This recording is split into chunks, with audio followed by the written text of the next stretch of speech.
Hello and welcome back to our channel. From LeBron James showing Kevin Garnett who's boss, to Scottie Pippen humiliating Patrick Ewing, basketball fans have been treated to some vicious slam dunks over the years. Welcome to Hooper, and in this video we'll talk about the filthiest dunks in NBA history. Dunks and treys are the two most exciting ways to score in basketball, but let's be real, nothing beats the thrill of watching your favorite players slam the ball with all their strength. And if they can posterize their defenders, well, that just makes things even more exciting, which is exactly what the fans want. After all, they spend their hard-earned money to pay for those tickets, and the only way they'll feel satisfied is if the players put on a show. Of course, we get to see some basic putbacks and rim grazers every game, but fans want to see ferocious slams that have them jumping out of their seats, sort of like the one LeBron treated us to back in 2008.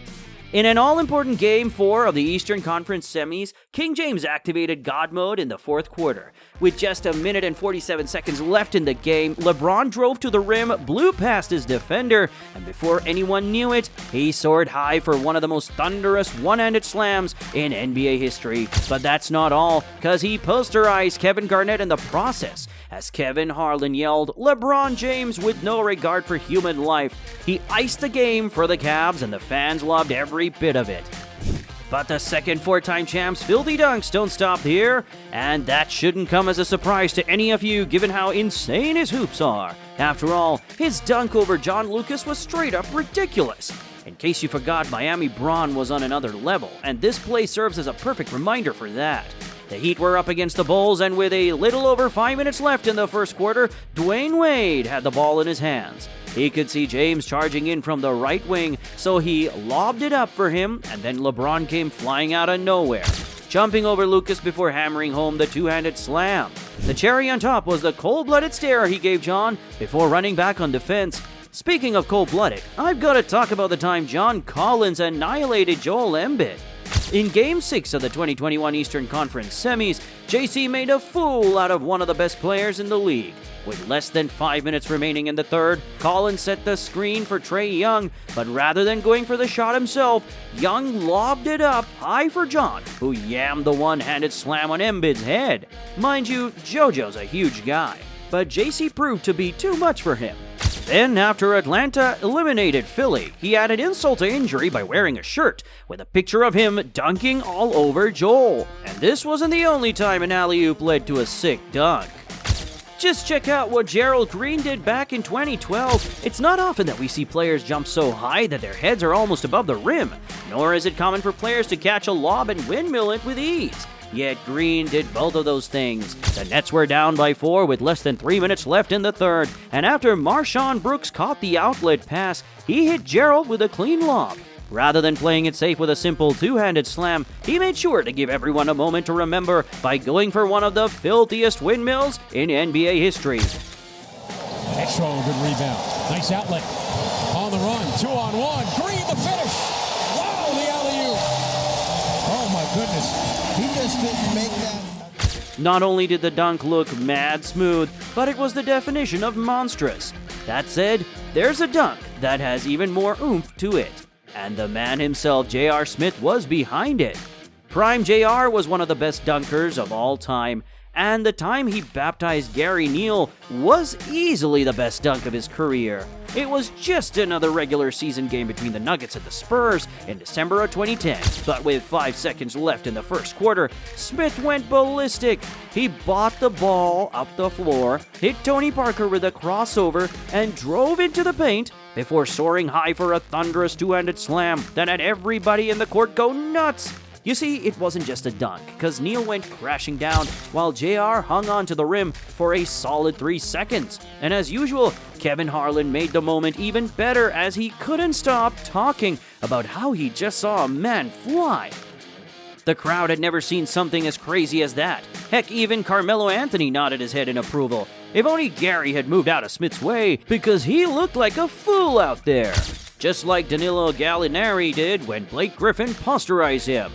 When LA and New York faced off in November of 2010, Blake had himself a night, putting up 44 and 15, but what he did to Gallinari was just ruthless. With the Clippers down by 7 with around 6 minutes left in the game, he picked up the loose ball at half court, ran to the free throw line, and then hit Danilo with a spin move before punctuating the play with a ferocious one-handed slam that had everyone hyped up big time. But as bad as Gallinari had it, Pau Gasol had it worse, cause Griffin posterized him twice in the same game. The first one came with 2 minutes of the first quarter when the Clippers missed a wide-open three-pointer. But Blake came flying in from behind and hammered home the putback dunk on Gasol's head. The big man had no idea what hit him as he fell straight to the floor. Then he got embarrassed some more with around 8 minutes left in the third. Griffin drove into the paint and flew high for a vicious one-handed slam, sending Gasol straight to the ground once again, followed by a mean stare down. He showed no regard for Gasol, but if you want to see a slam dunk that's even filthier, we'll have to rewind back to 1992 when Sean Kemp destroyed Alton Lister. The Supersonics were matched up against the Warriors in the first round of the playoffs, and Kemp was on a mission to dismantle Golden State.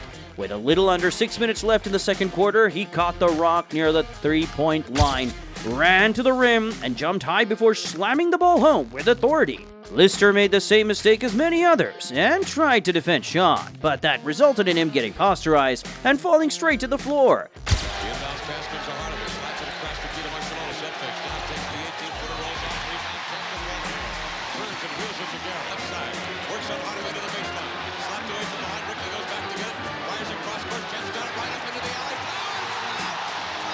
As if that wasn't embarrassing enough, Kemp pointed at him with both his fingers before heading back on defense.